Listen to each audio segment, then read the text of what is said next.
Welcome to Donmar TV News Channel.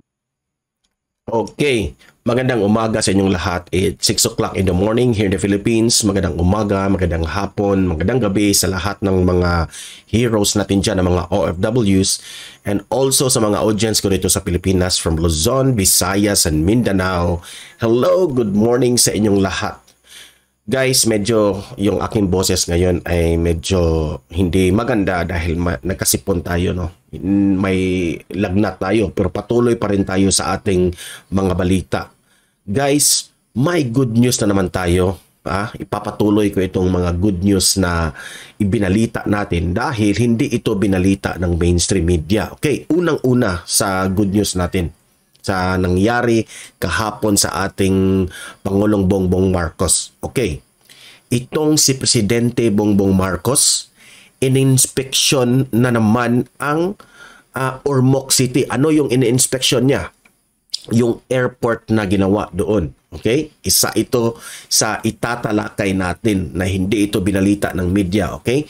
Pangalawa nating pag-uusapan ay itong ang taong bayan nagsalita na tungkol kay Presidente Bongbong Marcos kung karapat-dapat ba itong mailagay sa Department of Agriculture Secretary. Okay?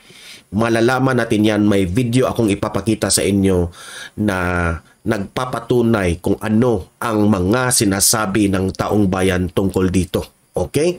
So, bago natin ito itatalakay, guys, importante i-like at i-share itong video na ito para kakalat ito sa taong bayan. Okay? Sabay-sabay tayong mag-like and share sa ating Facebook at YouTube. 1, 2, 3, go! Thank you very much. Thank you. And also, itong Donmar TV sa ating Facebook at YouTube. Please follow and please subscribe para lagi kayong updated sa mga balita tungkol sa ating presidente. Okay? Sabay-sabay tayong mag-follow and subscribe. 1, 2, 3, go! Okay, thank you very much. Okay, uunahin natin itong good news na ito, guys. No? After sa speech kahapon ni Mayor Lucy Torres of Ormoc City, no? Sa Ormoc City commemoration kahapon, no? Ang ganda ng speech ni Mayor Lucy Torres, no? Ngayon namang araw na ito, no? That was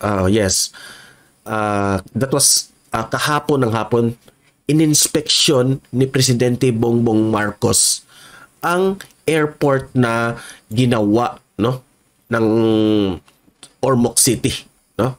So, may ipapakita tayong video na hindi ito ibinalita ng mainstream media, no?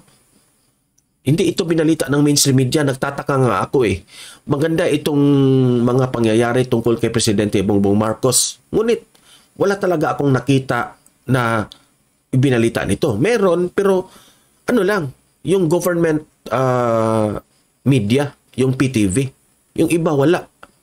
So, dito sa channel natin ng Donmar TV, ipapakita natin itong video na ito na nakakakilabot itong mga ginawa ng ating mga Pangulo these later days. Okay?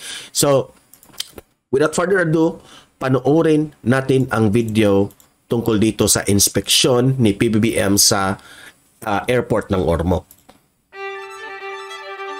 Ayan.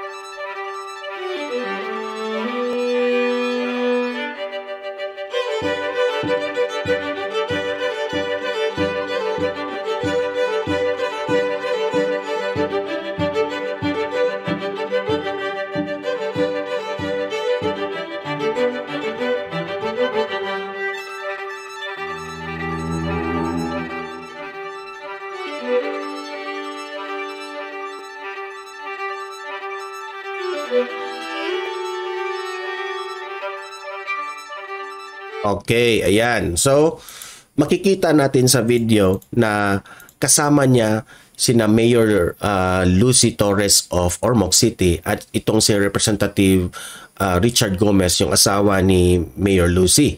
Okay? Sinamahan dyan sa airport na ginawa, Ormoc City. Present rin itong Tourism Secretary na si Secretary Frasco. Okay? So, marami talaga ang nagtataka, guys. Bakit ko ito pinakita? Itong inspection niya sa airport na ginawa ng Ormoc City. Okay? Bakit ko ito pinakita?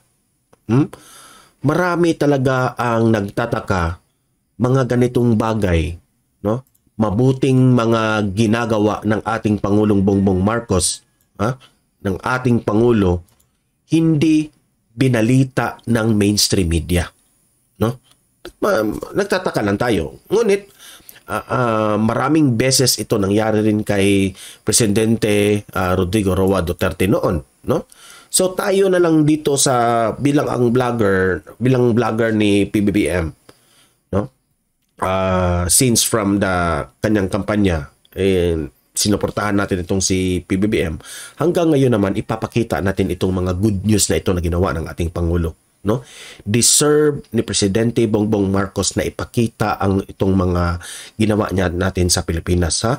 So, guys, kayong mga audience ko dito, libre kayong mag-comment, mag-react sa mga balitang ito na sa ginawa ni PBBM. Mag-comment kayo, ha? Ano yung opinion niyo tungkol dito? Sa palagay niyo, ano ba ang dahilan bakit hindi ito binalita ng karamihan sa mainstream media? Okay? Mag-comment react kayo, babasahin natin yan. So, let's move forward from the next na balita natin, no? Itong si Presidente Bongbong Marcos, no? Pinagkaguluhan yung kanyang pagiging Department of Agriculture Secretary, no? Maraming mga opisyal sa gobyerno na gusto nilang palitan na itong si Presidente Bongbong Marcos dahil hindi raw ito nabigyan ng oras. Mga ganun ba? Meron silang mga ganyan na mga sinabi. Ngunit nagpaliwanag naman itong si Presidente Bongbong Marcos na marami pa talaga siyang ayusin bago siya talaga ng mga secretaries na like kagaya nitong Department of Agriculture, no? Ang taong bayan nagsalita na. Alam naman natin very powerful ang taong bayan, yung boses ng taong bayan, no? Nagsalita na ito tungkol kay Presidente Bongbong Marcos sa kanyang pagiging Department of Agriculture Secretary. Okay? May ipapakita tayong video na nagpapatunay at alamin natin kung pabor ba ang taong bayan kay Presidente Bongbong Marcos na magiging Department of Agriculture Secretary ito. Okay? Taong bayan ang ating pakikinggan dahil sila yung tayo ang gobyerno, no? Tayo naman ang taong bayan. So tayo ang masusunod. Okay?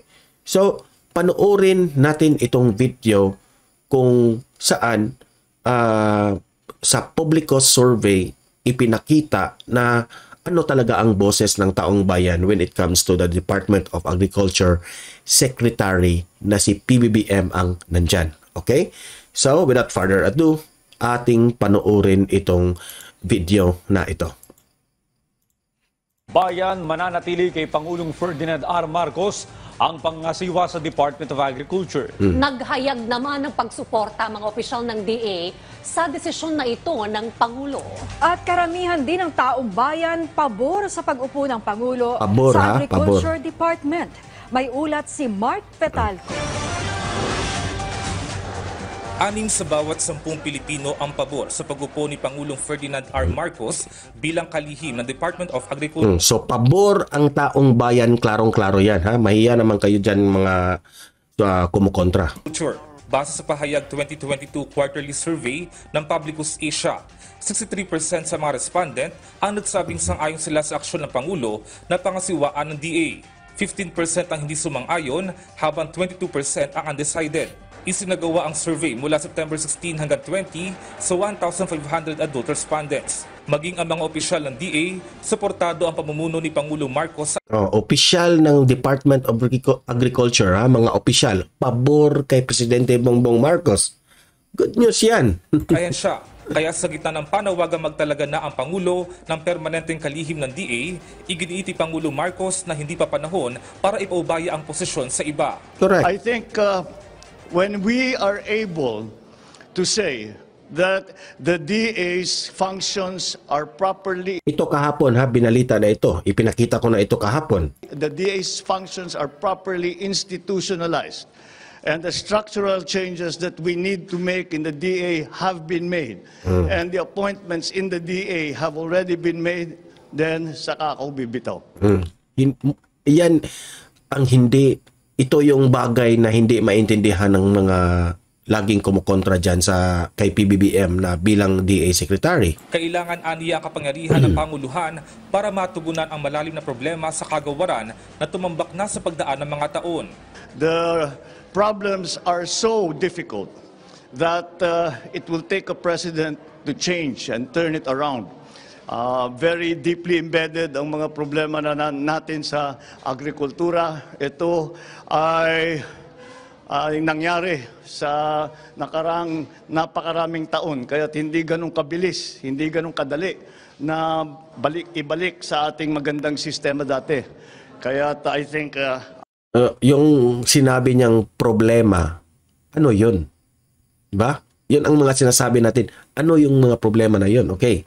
Based on my analysis, based sa kanyang speech noon, ang problema dito sa DA ay yung mga tauhan. Dapat palitan yung iba. Okay? Yung mga pasaway na dyan, papalitan yan. Yan bago magtalaga ng DA Secretary. I am still needed there. Bukod sa DA, wala pa rin tinatalagang kalihim ng Department of Health. Ayon sa Pangulo, kailangan munang inormalize. Same rin ito sa mangyayari sa Department of Health. Okay? Ng DA. Marami pa rin na gustong ayusin itong si PBBM bago lagyan ng secretary. Sitwasyon sa bansa bago magtalaga ng bagong DOH Secretary. Sa ngayon kasi, nananatiling nasa state of calamity ang bansa dahil sa COVID-19 pandemic. We have to get away from the emergency stance of the DOH, because we have to open up businesses. We have to make the Philippines more hospitable to travelers, both business and tourists. And it does not help if we are still under a state of calamity, if we are the only country that still has a mask protocol. But these are mandated to us by the laws that were passed during the pandemic.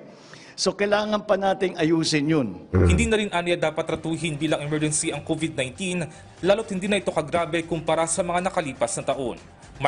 So yan ha, klarong-klaro itong paliwanag ni Presidente Bongbong Marcos tungkol dito sa Department of Agriculture at itong Department of Health. Okay? Public cost survey, itong nag-survey, no? Na so taong bayan ang may gusto na si PBBM ang Department of Agriculture Secretary. Okay? The people has spoken about this. Okay, wala na tayong magagawa dyan. Yung mga ayaw, pasensya na kayo. No?